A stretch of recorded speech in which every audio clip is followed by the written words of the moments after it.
Welcome to the Work the System podcast, where we help entrepreneurs make more and work less using systems. And I'm your host, Josh Fonger.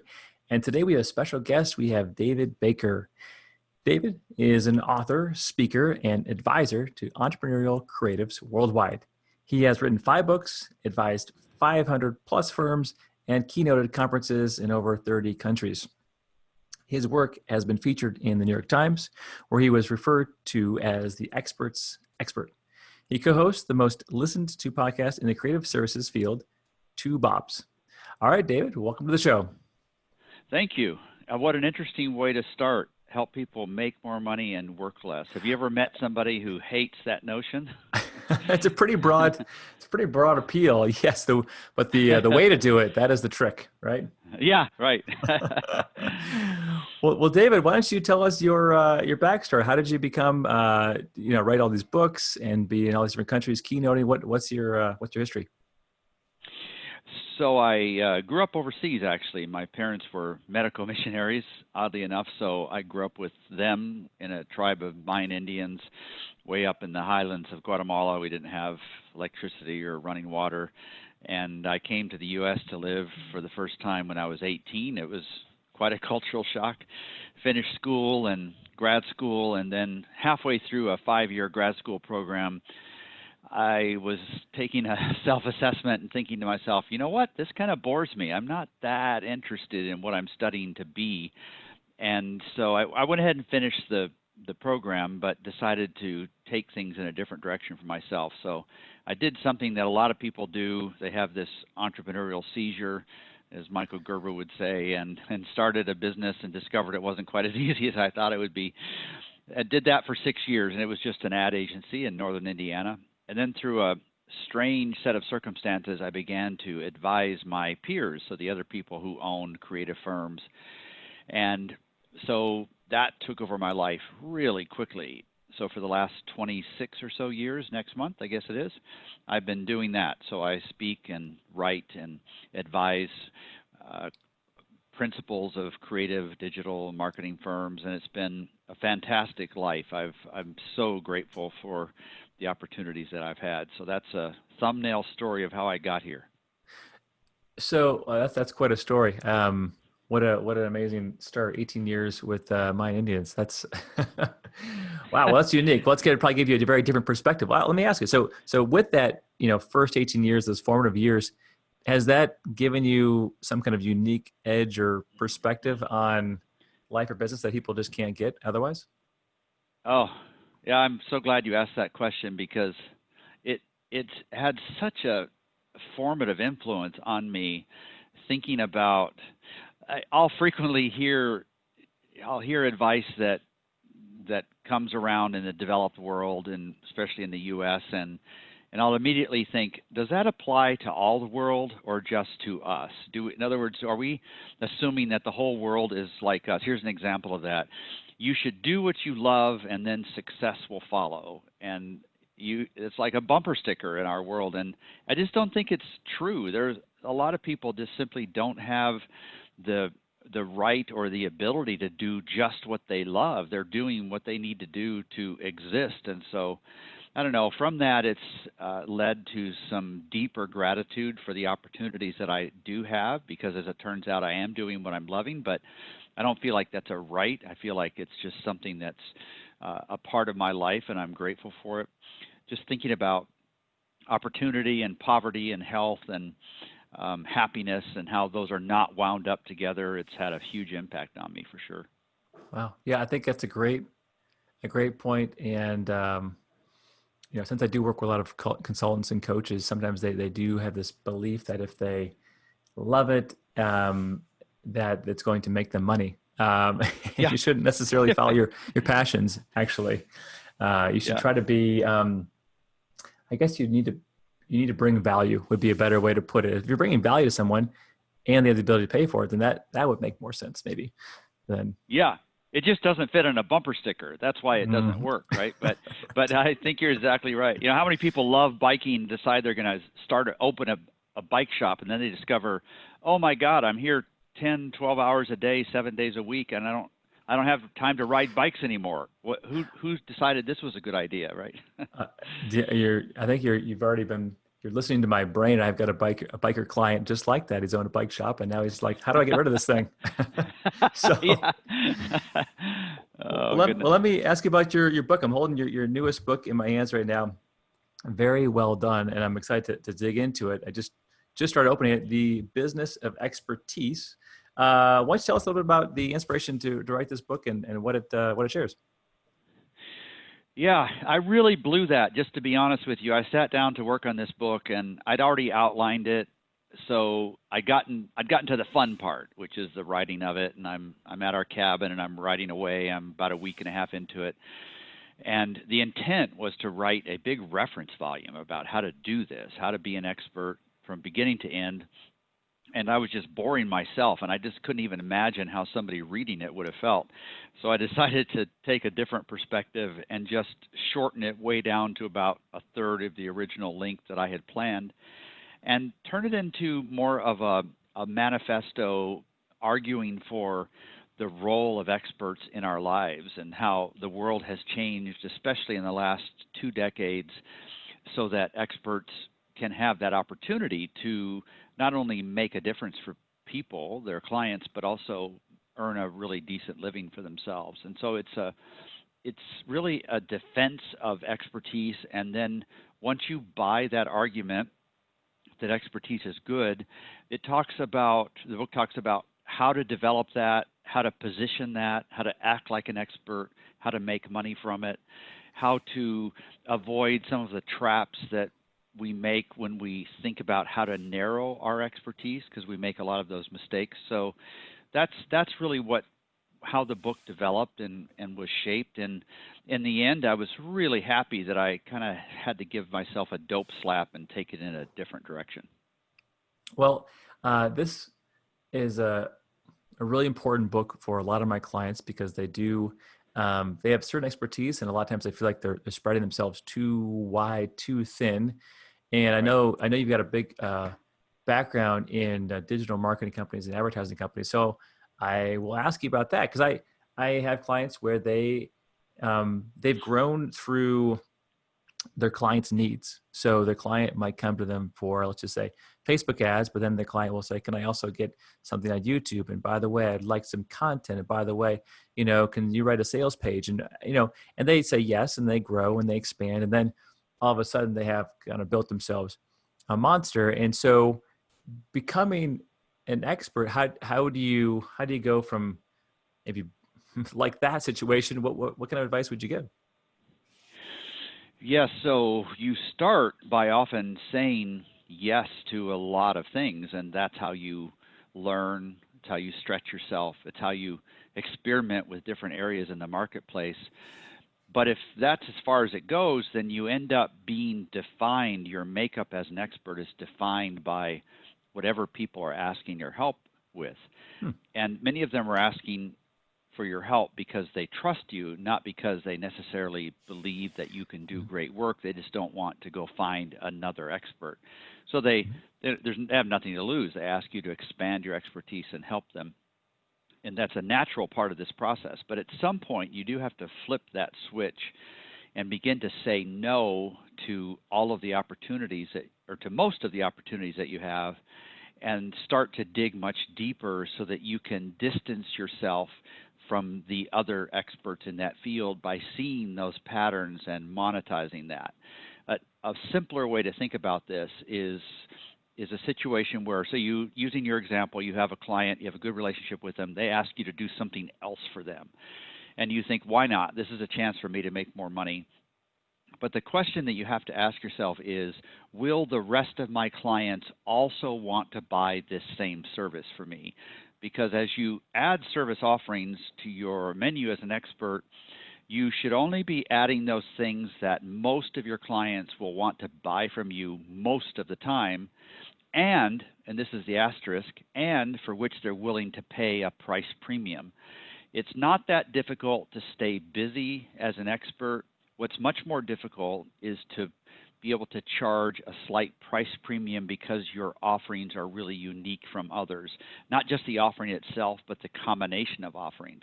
And too many times we're afraid, we approach those decisions by just with a background of fear, that we're afraid that at some point the spigot of opportunity will turn off and we'll no longer have enough work, and then we'll be so sorry that we said no to those. That's approaching it from not from an abundance mentality, but more from a mentality of fear, and that's not what experts do. Experts are really good at defining and telling people what they are not good at. That's the mark of a great expert. Oh, I like that. I'm going to actually write that down for myself. What are you not good at? And start to remove those things. So, and if you're not sure, just ask somebody that's important in your life, like a significant other. They'll be able to tell you what you're not good at, right? Right. So with the expertise, as an expert, do you think it's more important to be an expert at a certain technique or service offering, or an expert at handling a certain type of clientele? Or do you need to, do you need to be an expert at a few different variables and then line them all up together to have a superpower? Mm-hmm. Well, and the way you answer that question will actually change over time as your expertise deepens and as the world around you changes. So you have to keep asking yourself that question every 3 to 5 years typically. But at any given point, you want to orient how you answer that question around either vertical or horizontal expertise. So vertical expertise is defined by industry. So my expertise is defined around serving a particular vertical niche. Other expertise definitions revolve around horizontal expertise. So that would be defined by either a demographic. So let's say I want to work with young people or old people, or maybe it's Latinos, that would be a demographic, or a particular service offering. So I want to help anybody who's starting a business, and once they get it up and running, then I'll leave them on their own and I will go help somebody else who's starting a business or who's wanting to sell their business. That would be a horizontal positioning. And there are real advantages and disadvantages to either one of those choices. So you have to evaluate what makes the most sense for you. For instance, it's much easier to find your clients if you have vertical positioning. There's a lot more variety in your client base if you have a horizontal positioning. So you just think about what's your personal makeup and what makes the most sense for you. Well, then help me out. Okay, so everyone who's not one of my employees, don't listen. But for just you and me, we have this company called Work the System, right? And so we have this demographic, and I told you a little bit about it as we got on the phone, which is if you are a business owner and you're doing the work yourself, and so you can't really take long vacations because you're stuck in the business, right? And you want to move to being a true business owner where you're actually overseeing it and managing it and actually scaling it. So you're not the bottleneck anymore. So that's a I would say it's a horizontal, because we've got clients. It is. We got clients, whether they're in Singapore or Australia or Eastern Europe or wherever they are, US. And so it's across the board. And we have this issue where we have podcasters and AC repairmen and people who own sheep farms, every single vertical under the sun, right? And so is this a bad approach, or do you think this is one that can work? Oh, it can definitely work. And most people in your shoes would, out of the gate, would prefer a horizontal positioning like you have. And the reason is because it offers so much variety. It's so interesting to learn the inside of all these different kinds of businesses, right? And while that's true, if you have to make sure that you can get over that primary hurdle of horizontal positioning, and that's, can you find your clients? And if you can find them, then a horizontal positioning is fantastic because it offers so many other opportunities. For one, you don't have to have what's called a conflict strategy. In other words, your clients are not usually going to be competing against each other. So you're free to take on almost any client, which isn't true for vertical.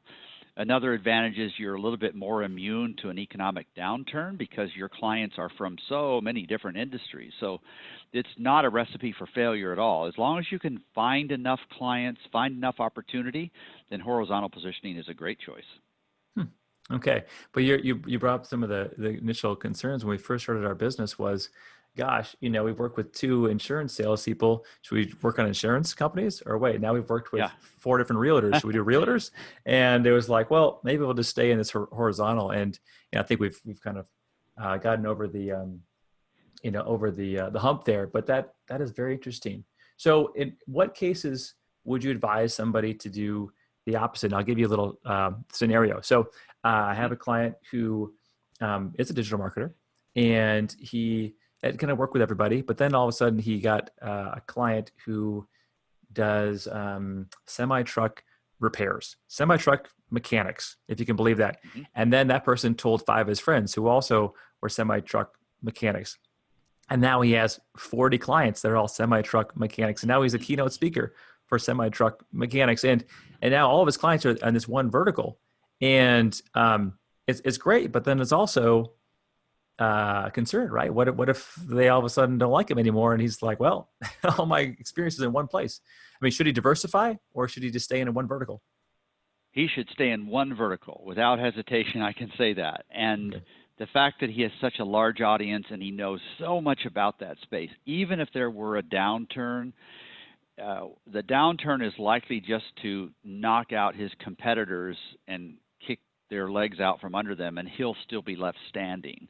So you do have to be one of the top 2 or 3 in your space just to protect yourself against something happening in your particular vertical. But that is a beautiful positioning. That one of the this is what I'm going to say next is probably sound crazy to you, but a positioning like that bores me to death, right? And that is actually the hallmark of a fantastic positioning, is that it bores most everybody else to death.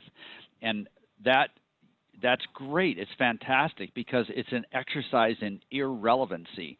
The more irrelevant you are to most of the possible clients, then the more relevant you are to a very small subset who are just hanging on every word because you know their world so much. So that's fantastic. And what I could add here is that he's going to take advantage of some of the advantages of vertical positioning. I talked about the advantages of horizontal with your business. With him, one of those primary advantages is that the water coolers are all the same. That's just my phrase for that. But they read the same publications. They listen to the same Sirius XM channel. They read the same blogs. The word spreads very easily. The second huge advantage there is that when you lose a client in a particular vertical, they're likely to take another job in the same vertical, and you pick up a new client that way. So organic growth is much easier with vertical positioning. So both of you have made really great choices, but for very different reasons. That's very interesting. So, but if someone's kind of in the middle, they're kind of that would be the quagmire you don't want to be in. Is that a case where would you ever choose both, or it's always a combination, I suppose?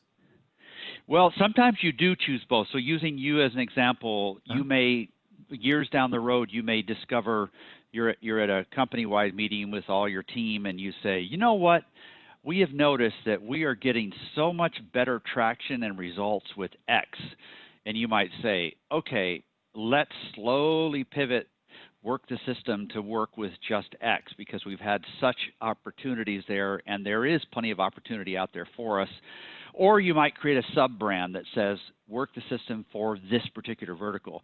So when somebody chooses a horizontal and a vertical, or to use your truck friend, it might be diesel mechanics just on Cummins, or just on Detroit Diesel, or just on Ford, or something like that, then that's considered even tighter, actually. And I just picture it as a bullseye. So you're combining a vertical and a horizontal, and in that case, you're just unstoppable. Nobody can knock you out, really.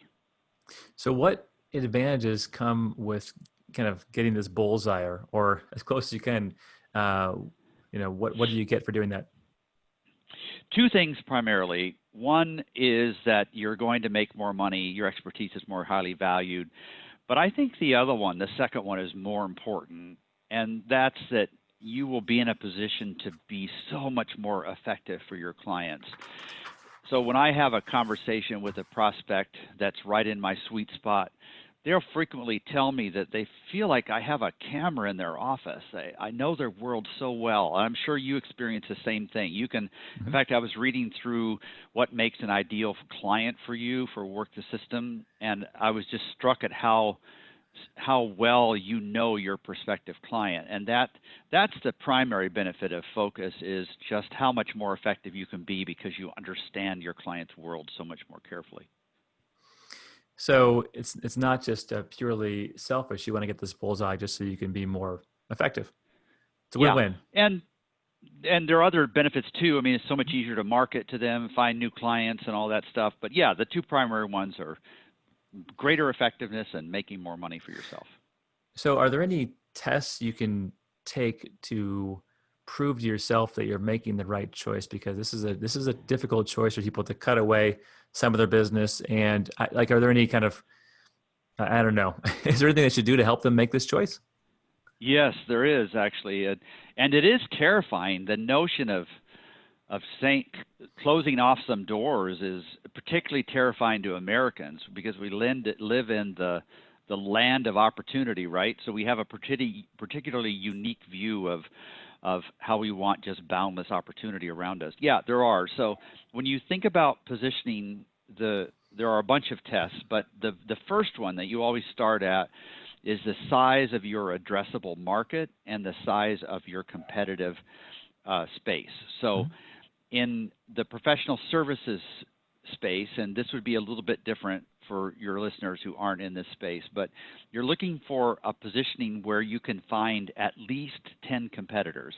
So if you can't find 10 firms that are doing what you're proposing to do, then you're either too new to this or you haven't defined it carefully enough, because the odds of creating something new are really, really low. So you want to do something where there's proven expertise, proven opportunity, and then you don't want more than about 200 competitors in that space. And then in terms of the number of prospects, you're looking for somewhere between 2,000 and 10,000 prospects, because it's the studies that I've done show that you can safely assume that you will lock up about 1% of the marketplace. So if there are 2,000 potential clients for your positioning, you can safely assume that you'll have 20 concurrent relationships going on at any given point, somewhere between 20 and 100 current client relationships. So that's what you're aiming for, and that's the first test you would apply as you think about positioning. I like that. So it's not just follow your feelings or your gut. You actually do need to do a little research in the numbers, huh? Yeah, what a surprise, right? It's funny how that works. Well, so far, and I know because of your international experience here, what is there that works really well in the U.S. that doesn't work well in other countries? I mean, and why is that? Yeah, probably the biggest difference would be the assumption of sophisticated markets. So in the U.S., if you are not generally busy, you may not be making a lot of money, but you're making enough to make it and you're generally busy. If that isn't true, then chances are you're just somewhat incompetent. This is why I don't have much of a career as a motivational speaker, you can tell. Okay. But there's just opportunity is falling off the trucks in this marketplace. You step out of this marketplace to, say, Canada or Australia or parts of Europe, and it's a lot more work to be an entrepreneur. There's more regulation. There's less of an addressable marketplace. Financing is more difficult. Costs are higher.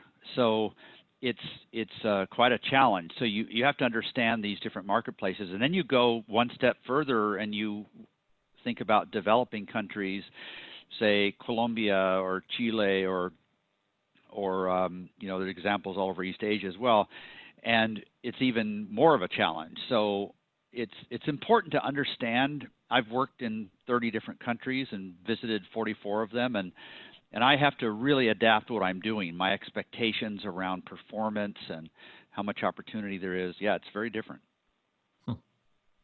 Yeah, that is definitely worth considering. So the markets are, yeah, all those barriers to entry, competition is different, but supply and demand, I suppose, still equals out. So oh man, the time's going fast. I wanted to make sure I get this question in before we wrap up. What's one thing that, I mean, because you've written a lot of books and a lot of things you could share about. What's one thing I didn't ask you about, but I probably should have? It's maybe what are some of the most difficult decisions that I think entrepreneurs make? And I think saying no is one of the most difficult decisions, and it doesn't fit with what we think about growth. And I'd say the other one, if I could have a part A and a part B answer to this, is just to rethink growth. Almost everybody around me worships growth and thinks that it's the holy grail to achieve. I don't think that. I think it's quite possible to have a business that has a flat top line and a flat bottom line that is still a fantastic business. And that puts me in a very small minority of business counselors. But I think we're in love with growth for the wrong reasons. So I'm a little bit nervous about it. Well, okay. I need to peel those back a little bit. Those are two great points. So how can entrepreneurs learn to say no better? The safest way is to give themselves a lot more opportunity so that there's not as much risk in wasting some of it. And once they get practiced at wasting opportunity, they'll fall in love with that, and they'll always size their capacity to be under what their opportunity is. So the best size of your firm is such that you're small enough that you can still say no to things. That's the key, I think. Huh. I like that. My phraseology is always start with no. So as an entrepreneur, everything that comes to you, the first instinct is no, and then you have to reassess your business, your strategy, and your time. Then if there's something you're doing that this new opportunity is going to replace, it's better, then you can say yes. But otherwise, kind of start with the boundary. Otherwise, you can burn yourself up. What about this flat is okay? Because I've had clients who are perfectly content, just having more efficiency and more time, but they don't necessarily feel like they need the growth. Is there something different in the psychology of an entrepreneur who wants to be flat and happy as opposed to growing and have a heart attack? Yeah. Yeah, because the biggest change that happens in your life as a business owner, if you're committed to growth, is that your own personal role must change. So you must do less and manage/lead more. And if that doesn't come easy to you, then growth is a huge mistake, because you'll avoid the things that the larger business requires of you, and everybody around you is going to slowly become less and less happy. So I think it's really, we should frame the decision about growth around what the owner personally wants to do. If you like to be involved on the front lines, don't add people. If you like to manage and lead and you're good at it, then add people, as long as you're not taking too much financial risk. But don't feel like you've got to grow in order to be relevant in our world. There's this message, like the Inc. 5000. What is it about? It's about how much you've grown year over year. Never mind you're wearing people out by hiring them too fast and not managing them well and incurring all kinds of debt to fund the growth. And it's what are we doing here? This is ridiculous. Growth is not bad, nor is it good. It's just neutral. It's whatever fits for whatever you need in your business. Yeah, I really like that. That's a really great concept. A chiropractor client of mine years ago, he wrote a strategy, and that his strategy was such that his company was never going to grow more than like $100,000 a year. Like that was going to be it. And it would be capped out, right? He'd probably never get to the $1 million mark ever. And he's like, oh, that's great. That's just what I want. I want a business where I can help people the way I like to help them. And that's it. And I was like, oh, how freeing, what a great concept of life, because he was going to help people the way he'd like to. keep it simple. And it was a great business, actually, very efficient. So no, I think that's like great. that. All right. Well, this has been very helpful. Hopefully those of you listening have really enjoyed what David's had to share with us today. David, where can people find out more about you, your business, and where you're going to be speaking next? Sure. So most of your listeners probably wouldn't be a good candidate for what I do, but if you want to learn kind of what I do for a living, it's davidcbaker.com. And then if they want to know more about the book, it's at expertise.is or expertise.is, and download free samples and so on. Some people want to sign up for the free weekly email. There's no selling at all. It's just an insight article every week, and love to have you aboard. Great. Well, David, again, thank you for sharing your wisdom and all this time and research that you've put in this. This is very helpful. I've got a page of notes for myself. So thanks for that. And everyone stay tuned. Next week, we're going to have another great guest like David on, who's going to share with you how to improve your business so you can make more and work less. And if you want a copy of Sam Carpenter's best-selling book, Work the System, make sure to go to workthesystem.com. You can download the PDF for free. And if you want a free copy mailed to your house, leave us a review.